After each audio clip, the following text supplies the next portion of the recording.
Okay, ikintu cyo kora ucuza ngaha muri receive, wamara kuza ngaha kuri receive, wamara kuhafyonda haca haza ama blockchain arimo tweca duhitamo ngaha kuri Solana tukaca dufyonda ngaha kuri utu tuntu kugira ngo dukopie wallet. Murabona ko batubwiye ngo copied, rero ahaca tuvayo kubera ko tuwamaze gukopia wallet, tugaca tuza muri ya application ya Element wallet. Reka tuje muri Element wallet kugira ngo tuce tubandanya. Ndabibutse ko ku muntu yemerewe kurotira ari umuntu afise ama coin 500 kuduga. Rero turaza muri application ya Element hama tuyifyondeko, Element nayo tuyugurure. Nitwamara kuyugurura tuce dutanga ya address wallet twatoye muri Phantom wallet.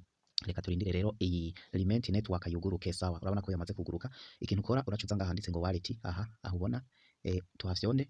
Tumaze kuhafyonda urabona baca tubwira ngo wallet address, aha baca batwereka ama coin yose dufisemo, aha baca tubwira dushiremo password. Aha rero uraza ugashiramo ya address wakura muri Phantom, ugafyonda ukagumizako, ukaca upestingamo yanozeye.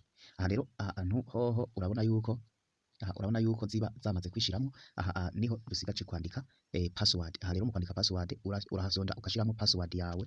Reka nanje nshiremo iyanje tayari. Urabona ko namaze kuyishiramo. Mpejeje rero canza nkafyonda kuri withdraw coins. Urabona ko ugifyonda kuri withdraw, cha tuza ngaha tugafyonda kuri withdraw coin.